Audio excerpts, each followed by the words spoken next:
Hey, hockey families, quick question. What's the best off-ice puck you've ever used? The new Puck Around Pro training puck has been called the most realistic off-ice puck ever made, and it's not just hype.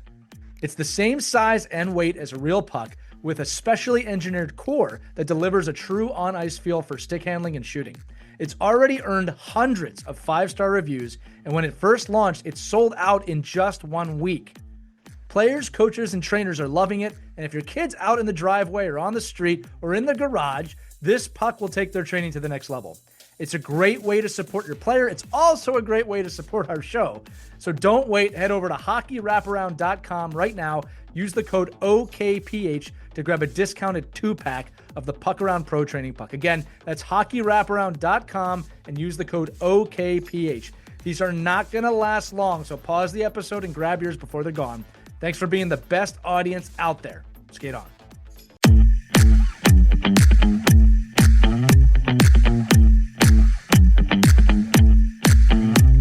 Hello, hockey friends and families around the world, and welcome back to another edition of Our Kids Play Hockey. You know, Mike, 400 episodes. I never get tired of saying that. As you heard there at home, it's Mike Bonelli with Elias here today. Krista Cash and Burns, literally on assignment. She's a news lady.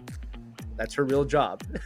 She is doing the news this morning. So Mike and I got together and we decided on a topic that we think is pretty pertinent actually for this time of the year. We're recording this in the summer, but this is one of those episodes that year-round can be good. But we'd love to make sure that the content in the summer really does have an impact. It does something. I'm doing my little thing with the papers, the news thing. Today's topic, Mike, what does USA Hockey really teach their coaches? We're going to go through the USA Hockey Coaching Education Program, levels 1 through 5, give kind of an overview of what we do at each level, why we do it.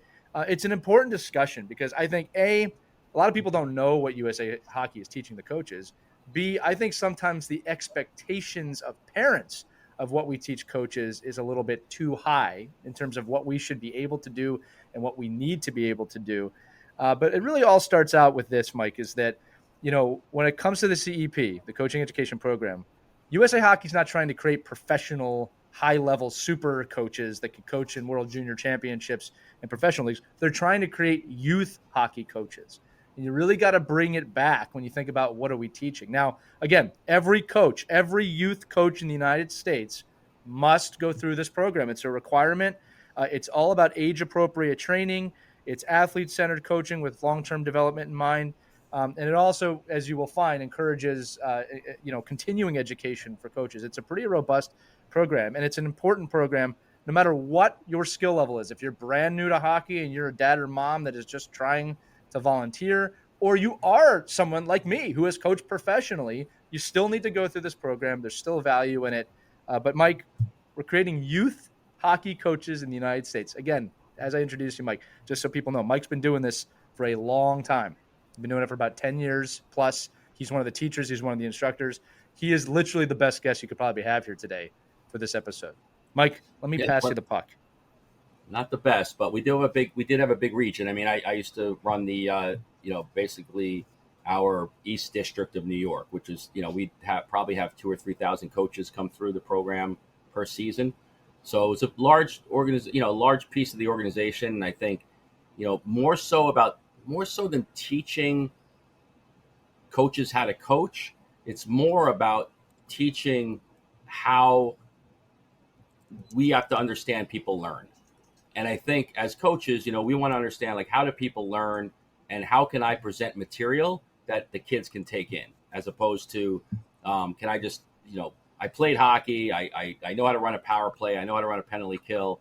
That's my expertise. So I don't think it's about, becoming expert coaching as it becomes, how do you actually teach the kids that you're working with the most efficiently and to keep them in the game the longest. And I think that's where, certainly USA Hockey's philosophy on this has changed quite a bit from when I started, where I remember we used to get binders and binders of drills and lesson plans. And this is how you run a lesson.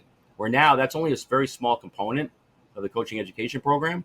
It really is more about how do kids learn? How do you teach? There's more involvement with physical education teachers and education professionals. Most of us, 90% of the coaches aren't education professionals, or plumbers and electricians and accountants and podcasters, and they don't have that expertise in the background to help. So this is really a great way. I call it almost like if you're going to coach in youth hockey in the United States, it's a great way to find your baseline. It's just a good way that everyone can start on a base idea, and then just like anything else, you're going to take that piece of that education and run with it from where you are motivated to do that. Yeah, absolutely. And the goal of the episode today, what we're going to do is we're going to actually go through each level of coaching, kind of tell you what it is there for, what does it exist for, maybe some of the benchmarks that you'll leave with, and what you're looking forward to. Like, what are we going to be looking at building towards as a coach, right? And again, depending on your level of coaching, this can be very fresh, brand new knowledge. You could be coming in with a lot of X and O knowledge. I can tell you this too, that sometimes this can be a groaner for coaches of, oh, I don't want to do that. How you go into it is how you get information out of it. Go in with an open mind, go in ready to learn.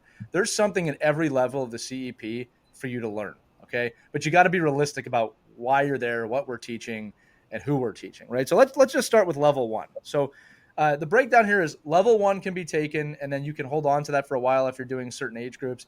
Level 2, level 3, level 4 have to be taken in consecutive years before opening you up to the level 5 coaching symposium, which they do every other year, right? But let's dive in with level 1. This is basically coaching 101 for most new coaches. The audience is going to be 8U coaches, first-time coaches, or someone who just needs to get their coaching certification moving forward. And what you're going to learn in level 1 is, like Mike said, the importance of creating fun, having an engaging atmosphere, obviously some basic safety and equipment basics, age-appropriate feedback. That's one I know a lot of new coaches need to get, of how do you talk to an 8-year-old? How do you talk to a 6-year-old?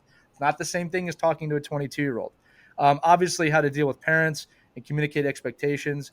They're also going to introduce you to the ADM, okay, which is the development model for all USA Hockey players, which has been proven to be very, very successful, as USA Hockey has pretty much swept the field in international events this year that we're recording this.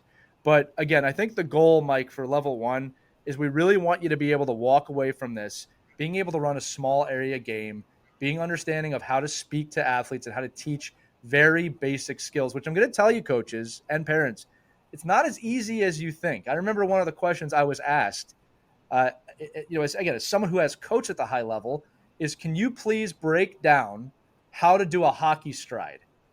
They just ask that question that way. And you go, oh, yeah, I can tell you how to do that. And as soon as you try and start doing it, you realize, wow, this is actually not as easy as you think. You have to think about bending at the hip, bending at the knee, bending at the ankle, the optimal stride place. Then you got to talk about someone who's never done this before.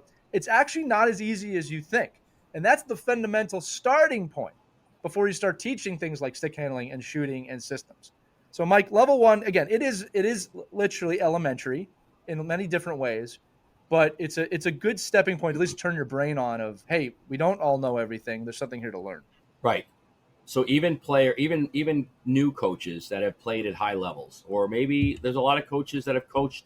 I've had coaches in my classes that have coached 20 years of high school hockey, and all of a sudden they have a grandkid or a kid and they want to coach mites, and they have to do their certification. Like, I just did 20 years of high school coaching. I never had to do this. Right. But it's just a way for you to come into the room, understand, and be a value actually to the room and to your group, and to use your vast experience in life to help now break this back down to a 6 and 7-year-old, to understand that, listen, it's all about interacting with the kids, creating age appropriate lesson plans, age appropriate skill development. We've actually had a recent podcast on what skills you need to have at certain ages. That's a big component of the CEP. It's you have to crawl before you can walk. And I think this is this level 1 allows you. I almost wish they didn't call it level 1. I wish they just name it something, because it does incorporate everyone, whether you're a first-time coach or somebody that's coached for years and years. All of the pieces in there can benefit anyone at any level, starting wherever they may be. Yeah, I agree with that 100%. I'm going to say it again, Mike, that you kind of get out of these things what you put into them. If you go in with a closed mindset, you're going to have a hard time in these courses. If you go in with an open mindset, they really do fly by. But again, for the parents listening, all we're trying to teach coaches in level 1 is creating structure out of the chaos, right? 8U hockey, 6U hockey is chaos. We really just want to get the kids moving. It's about basics, how to keep a kid moving, how to get a kid to touch a puck, how to keep them smiling, right? And then basic team management. It is an introduction to USA hockey coaching. And Mike, maybe that's the better name for it, is just how to coach the chaos for AUs. Because I said, most experienced coaches getting into this probably have a kid starting in hockey and starting to understand that. So again, much like we talked about in the other episode you mentioned, 8U coaching, level 1 coaching, the basics, right? And understanding the basics. There's always something to learn there, all right? Now, as you move on to level 2, we're going to start developing a little bit more in terms of not just being able to observe and watch a drill, a small area drill, but really start to run drills, right? So when we get into level 2, we're starting to look about how progression-based learning starts to play into this, right? Of we're teaching a skill, now we want to progress that skill. One of the big mistakes we see a lot of coaches make, Mike, is they do one practice on one skill, then they move on to the next thing. When in reality, it's okay to do 4 or 5 or 6 practices based on one skill set and develop, right? So in ability that, we want to also teach beyond the basics, right? Edge control now, passing, positioning, managing energy, games, positive behavioral enforcement. I remember that being a big part of level 2 was not just the hockey, but the mindset of a child and how to keep kids in hockey. That, we don't want kids to burn out when they're 15 years old. But level 2, it is a little bit of a big step up. Like I said it before, level 2, 3, and 4 really do work in tandem. That's why you have to do them in consecutive years. But I think at the end of this one, Mike, the idea is you can run drills, right? Not just a small area drill. You're not just there to kind of be an assistant. You can run drills. You can create a practice plan. You're starting to create that in-game feel with your drills. And then again, continue to communicate effectively with parents and people before and after games. A big section on that is how to just communicate with your team, right? So getting to your point before the episode of this is going a little bit beyond X's and O's still. Yeah, it's the building blocks of coaching, right? It's really now where you're not just babysitting and you're not just kind of herding cats, but now you're getting into the area of, now you got to start teaching concepts, not craziness. Like that's you look at like the way they lay out the percentages of what you should be working with. I mean, it's basically less than 10% is systems and things like that. Like it's a very minuscule amount. We didn't do any it's really more about, just to your point. Right. It's just kind of a brush over of, hey, if you're going to introduce this, introduce it in a fun way, in a game, in some kind of a, activity where it's constraint-based learning rather than, telling the kids you must go here. I mean, when I grew up, it's like, okay, you're a right winger. Do not ever go over. If you went over the center line, you get sat for a period. I mean, like you stay on your wing. You're up and down the wing. You're on the wing. Don't cross over. No crossing. No crossing at the blue line. So it's just evolved so much. And that's what I think I love about the coaching education program. Not so much for coaches now, but when we started doing this, there was a vast. I mean, people forget that in the early 2000s, I mean, hockey was still being played like it was since 1960. I mean, it was like there was no, it really hadn't evolved. This positionless play idea and this idea that athletes are interchangeable in zones, and that you can be creative, and the puck doesn't always have to get deep, to be successful, or glassing out, doesn't even get talked about anymore in the coaching education program. So just a matter of going into it and your philosophy of how has the game evolved. But at level 2, there really then at least there becomes a component of the structure of hockey, and how, again, the best thing you can have is if you have physical education teachers in your classes. Those are always the best ones to have, because they're going to tell you, I would never do this in my physical education class. And you can't do this on a 200, foot sheet of ice either. Yeah. What I find funny is that, again, you have to go into these coaching education program classes and almost forget everything you know about the game. Like, there is a point where their knowledge of the game will play into this, but there's a reason they're not teaching us that, right? It's because you already seem to have that, right? So again, when you look at level 2 as opposed to level 1, basic skills, organizing the chaos, running a small area drill. Level 2, now we're starting to see a little bit more of the game, of how players interact with each other, how those basic skills develop into a play, not a system, a play. Now the passing and the skating can start to work on what does a basic breakout start to look at. This is level 2. Now, when you get to level 3, okay, and the audience for level 3 is now you're starting to see the 10U coaches, the 12U coaches come in, because again, most coaches are progressing with the kids that are in the levels that they're coaching. Now we're starting to see Right. deeper skill layering, right? Puck control, transition, offensive zone understanding, gap control. You start to understand these. And what I want you to understand, for everybody listening, is you almost have to think of this as a singular level once again. What is gap control? What is puck control, right? So now we can teach those skills and start to put them into a game environment. We're trying to teach the kids how to think a game. You're going to introduce in level 3, introduce D-zone coverage, forechecks. What does that look like now from a coaching standpoint? Practices versus game intensity. You might talk about special teams, but it's definitely not a focus in level 3, right? And then the idea now is building on the practice plan, right? You've done the small area drill. Now you've done the drill. Okay, now can we start looking at progression in drills over the course of 3 or 4 weeks and really putting together a plan for long-term coaching, right? Also, they'll go over how to run a bench effectively. When you get to level 3, you're starting to deal with a little bit more of a teenage age, most likely. There's aspects of that. Also, at level 3 is when you start to learn how to teach kids how to pass versus when to skate and read plays, right? So now we're starting to see it mimic the game a little bit more. Again, you'll notice I didn't say for level 3 forechecks. Like, we're not working on 1-2-2s, 2-1-2s, and understanding that, and complex defensive zone coverages yet. Now we're starting to say, okay, let's take all of the skills we've taught and teach kids how to use them in a game in terms of utilizing the skills in a game, right, Mike? Now, when you get to, we'll talk about level 4. Level 4 jumps on top of this as well.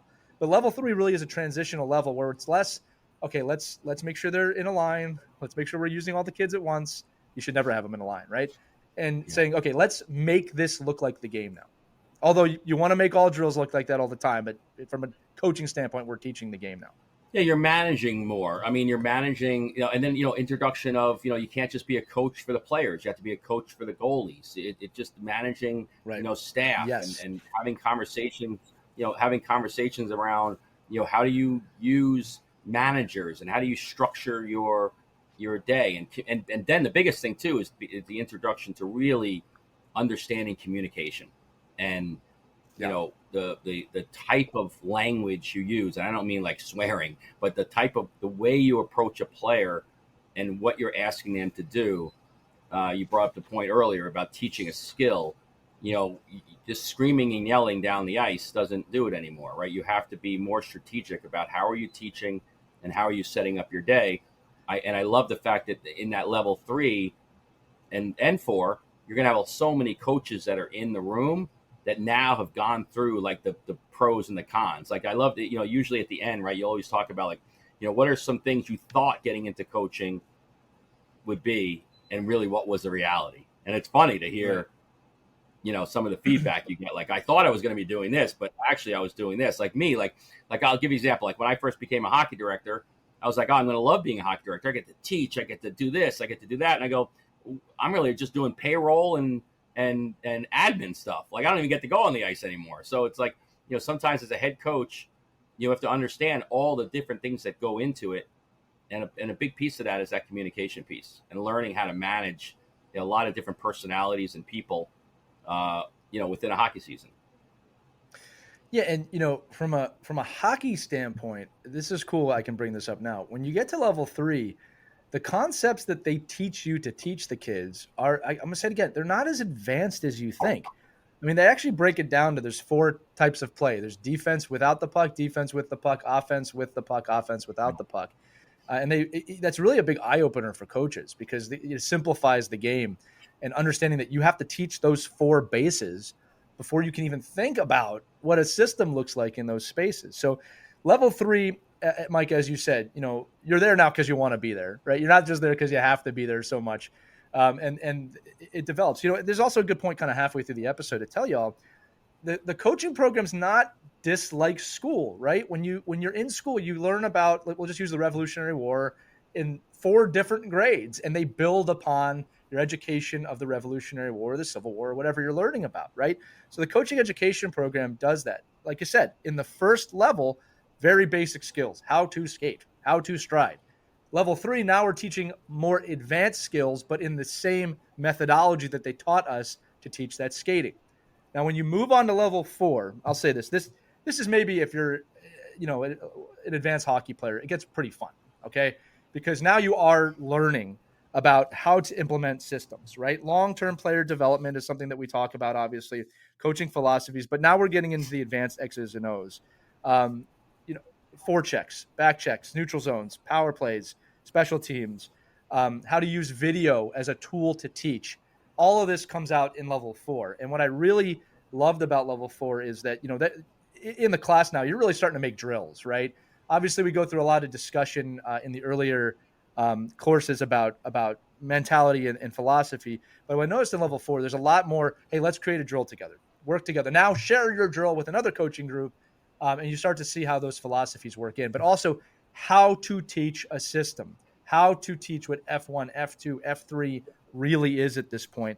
I really enjoyed that. And again, I'm going to say it again, the power of video, all right, and how video can be a great teacher for coaches. But by the end of level 4, you're going to be able to plan a whole season now of practices, or really understand how progression in practice matters, how to put your foot on the accelerator or the decelerator is a big one. Another big one is how to work and create drills, or use USA Hockey drills to add more players in, take more players out, add different aspects to really make your drills look like the game. That's something they press on you from the start, is you want your practices to look like the game. You don't want to be practicing something that's excluding kids, or that's just such a small skill that it's not going to really affect, right? So when you leave this, you're going to leave with a pretty robust coaching, mindset of, wow, I never thought about that. I'm going to create this season. I mean, if you're level 4, I'll say it like this, parents, a level 4 coach should not be winging practice.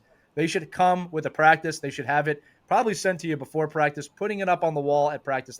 It's prepared now, right? It's prepared, and you're ready for level 5 at that point. But Mike, yeah, level 4 is a really great one. Also, but Mike, before you go, I should say this too.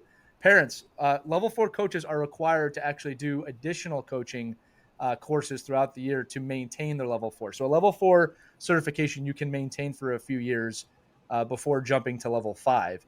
But there's continued education modules that level 4 coaches have to do. The goaltending program, I've done that, is a great example of that. The coaches site symposium that they do is a continuing education point. So you have to maintain it. So if you get to level 4, you're in this now. You want your level 5 at that point. But Mike, again, level 4, really in depth. I really enjoyed level 4. Not that I didn't enjoy the other ones, but everyone there wants to be there. They're all coaching. They've all got several years of experience. It's a fun time. Yeah, it's a real difference from like block training and block drills to constraint-based learning and game activities. Like now you're playing, now you're moving, now you're they talk about coaching. You're coaching for the modern game. You're not coaching for your kids' success this year. You're coaching for their success in their career, and that's difficult for a new coach or any coach to look at. It's like, well, I'm really coaching this kid to be an 18-year-old, not so much a 12 and a 13-year-old. And so it is, but then they have, I think the like you just said, the pieces in when we're talking about the coaching education curriculum, like the actual class, the hours you're in there, you're in with a lot of people. Again, you're going to have the ones that are putting the video on and making believe they're there and they're not interacting, but mostly it's the people that want, like, they're like me. I was like a coaching geek, like a real sponge. Like I would go to the Roger Nilsson's clinic. I would go to the coach's site clinic. I would go to a level 4 symposium somewhere, even if I had my level 4. Like, so the coaching, the continuing education piece, I think is so important because it finally gives credit to the coaches that are doing it anyway. Like a coach that's seeking out more information. Now, at least you could get a little bit of credit for that so that you're not stressing about, A, not learning, and B, not progressing. I think the worst thing you could have is a coach that says, "Oh, I finally got my level 4 done. Phew, I don't need to learn anymore." And I think that's the scariest person, is the one that stops learning. And I think that's where when somebody like when you have a pro athlete come into the coaching education program and they've played for 25 years in NHL, and then all of a sudden they have to go do a level 1. The game is so different than when they played, and the teaching and the philosophy and the way everything goes. So to watch that progression now as you go through, for most people, you're getting your level 4 in like a 5-year window for most, right? So you get your level 1, you may be coaching AU hockey for 2 years or 3 years, and then you're doing 2 and 3 and 4, you're progressing. And so the worst thing you could do is say, "Oh, I got my level 4. I'm going to wait as long as possible to do any kind of other continuing education." So I think the way it's structured now, it forces you to do it, but it also enables you to go out and seek the courses you want to take and you're interested in, rather than the ones that somebody's mandating to you. Yeah, well, I can tell you too that after level 4, you want to go to level 5. You want to go to the next level, because level 5 is a different monster. Level 5 is the coaching symposium. It's in person. I should have said this earlier in the episode, but levels 1 through 4, most of them all can be done via Zoom, remotely in your home. Some territories still do an in-person version of it, but these are very, there's no travel. You can do them in your house. Mike, I did want to say on this too, because you mentioned this, that they do a really good job of making sure that you're not someplace that you're not supposed to be. There's constant check-ins. There's constant breakout rooms. You have to have your camera on during the Zoom sessions. If they even think that you're not paying attention, they'll call on you. They're pretty good about that. Also, the rules are, my favorite ones, you can't be doing this in a car. You can't be driving while you're doing it. My favorite one was, you cannot be on a bench coaching while you do it, which apparently has happened. All right. Yeah. So they do a really good job. So look, as we move on to level 5 is the USA Hockey Coaching Symposium. This is in person. It's over the course of several days. They build it up. It's every other year that they do it, at least right now. And Mike, I'm going to let you actually talk about this one a little bit too, because in addition to it being in person, obviously there's some guest speakers. There's also a project or a thesis that you need to do at the end of this one. I'm bringing this up because I haven't done it yet. I'm still level 4, ready to go to level 5. So I'd actually love for you to tell me what's going to be happening at level 5. Although I can tell you right now, I'm very excited about it. It looks like a really great event. Yeah. Well, the cool thing is about level 5 is it now becomes a coaching conference with people that want to be there and are eager to learn and kind of hone their trade, right? And the speakers that USA Hockey assembles, they have forums, they have roundtable discussions. You have it's not just all lecture; it's a lot of breakout rooms, and you can learn off ice training techniques, and you're interacting with some of the the nice thing what USA Hockey does is they bring the best educators in the world to you. So they'll bring people from Finland in, and Sweden in, and Russia in, and Canada, and the interaction between having people outside the sport of hockey coming to teach, and mental fitness, and they do a really good job of putting you in a room or putting you in a place where you can then kind of take all this in at your own pace, and then ask questions about your own age group. There's a lot of level 5 coaches that are coaching 10U hockey. They're in there and they're coaching 10U, and so they're not there to learn like the real intricacies of a breakout or a forecheck. It's really comes down to, which is fun to hear, right? When you hear the interviews and the programs going on and the seminars, these pro coaches are coaching kids. They're coaching the same way they have the same frustrations and the same problems and the same constraints that you have as a coach, trying to motivate an athlete, trying to get a person to play within the team, getting somebody to buy into a system or a philosophy. So, and you get to hear all that. And I think the nicest thing too is, I think the live presentation, I often said this about the coaches site, and USA Hockey level 5s are the same. The real learning and the best part happens in the hallway. It happens at the cocktail party. It happens at the breakfast. it's really when you really get to interact and meet so many different great people that you get to now probably stay in contact with for the rest of your coaching career. And, and it allows you to collaborate with the like-minded people as you. And I think in that setting, privately, like you're just in a hallway, it's amazing all the stuff that comes out of those. Yeah, to your point, and look, you got me excited about it. Keeping in mind too, I've been coaching for 20 years, and the idea of going to this is still very exciting to me. But at every level of the CEP, the education program, Mike, you make a great point. You were required in front of your name on the Zoom to put what level you're coaching, and at every level I've done, there has been every level of coach, right? You're going to have 10U, 8U, all the way up to 18U. I mean, in the last one I was in, I saw some junior coaches. So there really is no age base on this. Again, if you just need to get a basic thing to get on the ice and that's all you want to do, that's what level 1 is. Okay. But as you progress through the CEP, you learn more. And I can say this too, again, still before level 5, I can only imagine the amount of information in level 5 that's going to be fun. I'm a better coach because of the USA Hockey Coaching Education Program. All right. I have learned a lot. I have benefited from this. It's a good program, and the instructors really do a good job. Now, Mike, I do have to ask this for anybody who's level 4 or below. Everyone's going to want to know from a coaching standpoint. Tell me about this thesis project thing that you got to do. I'm sure it's not done at the symposium. It's probably a season-long thing. But tell me about that. There's like a little bit of, this sounds like a master's a little bit. I had to do a thesis for my master's. I'm sure it's not that intricate, but what is the thesis project for level 5 coaches? Yeah, you do have a small window. It's not a year, but you have a window to get it in. I think it's a couple of months, maybe a month, but it's really more, your thesis is really it's a subject that you come up with. I think sometimes I think in the past they've said you have to do this. Like this is the only thing. Like when I did mine on growing a youth hockey program, and I just took that and I got a job. So I was able to, I said, okay, I'm going to take because I took my level 5 in Pittsburgh. Jesus, it's probably 1990, like say it's 1996 or something like that, whatever it was. But I've been to 5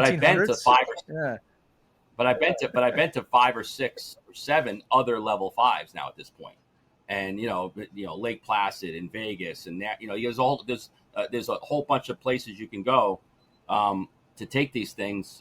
Cape Cod, they're really great opportunities to do your own continuing education. And I think, like for me, that's always been the funnest part, is to hear other people's kind of what they've written and their thesis statements. But a lot of it is just you figuring out, like, okay, I want to do a program on how I'm going to teach constraint-based learning, and how do you do that? Or how will I approach having males and females on my team? How are you going to work with that? Like, how are you going to build that into how you teach? I'm going to work with the fact that I only get half ice for my entire year. How are you going to work with that? Like, how are you going to build lesson plans that incorporate that? And they get reviewed, they get looked at, there is feedback. But it's really for you to use as your own model to see, okay, what have I learned? What am I passionate about? And now what can I put out there that's going to help me? And often USA Hockey will see these things and like, well, that's a great idea. We'd love to take that idea and run with it and see, where we can go with this. So, there was a lot. I've talked to people that wrote full thesis statements on, the benefits of cross ice hockey and the benefits of cross ice, small area games all the way through junior hockey. Like it all depends on, your level of expertise. But I think to me, it's always about an opportunity for you. It's not a job. It's not like, oh God, I got to do this. It's really an opportunity to put something down that somebody's going to review, and something that you can actually kind of use for you to use. And it's if you're doing drills and you're building drills, and they say, hey, we want you to do a whole season lesson plan. Okay, well, what level you're coaching? How many kids do you have? What's the skill level? What region are you in? When the playoffs start? When is the break? Like, so you have to think about all those things, and you can't just throw a bunch of drills on. What's the progression? Where do I start with? Where do I end? Where do I want to go? How do I want to start? Who do I have? Who do I have helping me? Do I have other coaches? Is it just me alone? All these kind of things go in. It just helps you become a better coach. So if you're taking your level 5 and you're taking it in June or July, it's a great way to kick off the year and kind of build your syllabus of how you're going to run your team. Yeah, well, look, I'm looking forward to it. And I'll say this too. When you think about actual real master's programs or really higher education, one of the benefits of thesis or projects is it's your opportunity to help advance the game. And I actually love that USA Hockey kind of does this because you don't know what ideas are going to come from the coaches, and there's no better places to get ideas than from the coaches. So I imagine that USA Hockey actually does look at this stuff, like you said, not just to grade it, but to see maybe there's something here that can help evolve the game. The many minds is better than one mind. So I love that. My thesis, Mike, my project's going to be I'm going to create a podcast about youth hockey for hockey parents, coaches, and players. I'm going to try and bring that to the table Right, and you say, should. hey, how about this idea? Yeah, we maybe I've been doing that over the last 4 years. No, I enjoy projects like this, but I'm also a nerd like that. But that's level 5. Level 5 really making you a level 5 coach, and obviously really allowing you to become a thought leader based on the USA Hockey ADM ideals. Again, the ADM has proven to be so successful with USA Hockey's advancement of players, but not just players, but coaches. And again, look, at the end of the day, gang, the CEP, Coaching Education Program, levels 1 through 5, are to help you become a better community leader within the game of hockey. Okay. By the time you finish these 5 levels, I'm going to say it again, you should be a thought leader. You should be able to teach other coaches at this point. But most importantly, you're able to coach youth hockey. Okay. Youth hockey. The purpose of the program is not to make you a great skills coach. That's something you do on your own time. The purpose of the program is to teach you how to coach kids, right? How to manage expectations on the bench, right? So when a coach comes up to you, parents, and says, well, I'm level 1, 2, 3, 4, 5, don't allow that to be a judging point, right? They're on the progression. That's the point. Go ahead, Mike. Yeah, and just understand, if you're in other sports, USA Hockey is the leader in building educational models. USA Lacrosse literally just took the USA Hockey model and changed every word from hockey to lacrosse. Like, soccer, football finally is coming out with a curriculum. Like everybody is following what USA Hockey's done to invest the time and effort in changing the sport, and having our adults work with kids is literally changing the rest of the landscape for governing bodies of their sport. And the fact that they've gone out and been a leader in this is great for all of us that, maybe you don't have 45 years of coaching education experience. This gives you that. This gives you the tools, whether, again, if you're a first time coach. I love coaching. I'm a sponge. I want to know more. I want to progress on my own. If USA Hockey CEP didn't exist, I'd still be a level 5 coach. Like, I would still be pursuing the things I need to do to be a better coach. I'd be reading, I'd be watching video, I'd be going to seminars, I'd be going to conferences. But because we have this thing here for us, it enables you to do all those things, and everybody else did the work. You all have to pay your fee. You all pay your $65 USA Hockey fee. Use it. This is yours. You paid for it.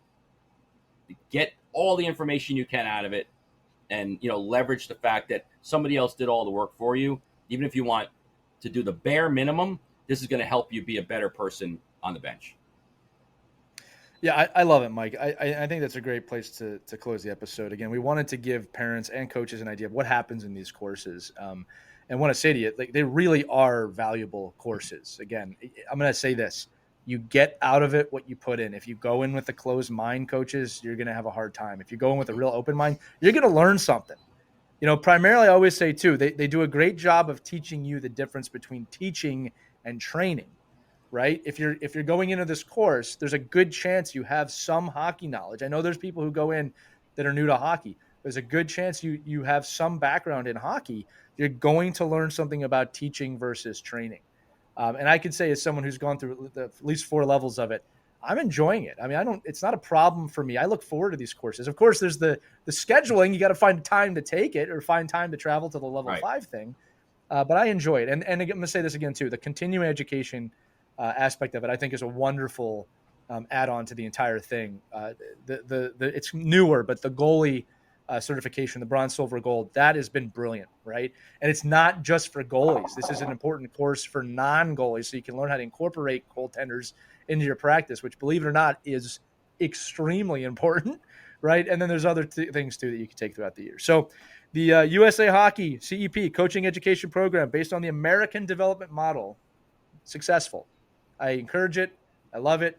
Parents, I want you to know that the coaches that dive into this really are in good hands. Again, Mike has been doing it for a long time. He's seen it develop. It really is top notch in the way they do it. Mike, any final thoughts before I close it out? Just if you're listening to this now, get on it, get those dates, secure your coaching education requirement, know what they are. Don't wait until December 31st. Yeah, don't do that. And then blame everyone else that you didn't do it. Like, I think the biggest problem here that we have is like, in December, like, oh, you have to give me a waiver. I got to get in. You're going to hurt the kids. I'm not going to be allowed on the bench after this. Well, if you really did, and if you really don't want to hurt the kids, and you don't want to hurt the fact that you just worked 4 months to coach, now you can't be on the bench again, then do it now. I think you just said you did yours, and this is we're talking about June. So get your coaching education done. There's plenty of time in August and September and October. Take your day. Take your time. Block it off. If it means missing a practice on a Monday night to take a coaching education course, miss the practice. Get it done. Don't wait until December to start scrambling looking for courses. Well, and I'll add on to that. USA Hockey does plenty of courses throughout the summer, fall, and winter. And I'll say this too: with the remote accessibility to them, there's just no excuses. If you put it off, you put it off, my friends. But get it done. It's worth your time. And we should also say, Mike, that if you want to learn more about this, usahockey.com. Click on the coaches tab. There's all the information you need. And this last thing, parents, this education program is in addition to Safe Sport and other modules that are required by almost every organization in USA Hockey. So that's a separate kind of attitude in our background checks. That all comes separately. But CEP has really been a joy, Mike. And again, I love that we've done it. So we hope we gave you that. We hope we gave you a good overview here, right? What does USA Hockey really teach its coaches? Now, we're not teaching advanced NHL systems. We're teaching basics of coaching and following that ADM. That's going to do it for this episode of Our Kids Play Hockey. Hope you learned something. For Mike Bonelli, I'm Elias. Remember, if you want to email us, team@ourkidsplayhockey.com. That email works wonderfully at this point. You can also text us via the link inside of the description with this episode. Make sure you tell us your name, where you're from. We love doing those episodes that you suggest. For Mike, once again, I'm Lee. We'll see you on the next episode, everybody. Have a great time. We hope you enjoyed this edition of Our Kids Play Hockey. Make sure to like and subscribe right now if you found value wherever you're listening, whether it's a podcast network, a social media network, or our website, ourkidsplayhockey.com. Also, make sure to check out our children's book, When Hockey Stops, at whenhockeystops.com. It's a book that helps children deal with adversity in the game and in life. We're very proud of it. But thanks so much for listening to this edition of Our Kids Play Hockey, and we'll see you on the next episode.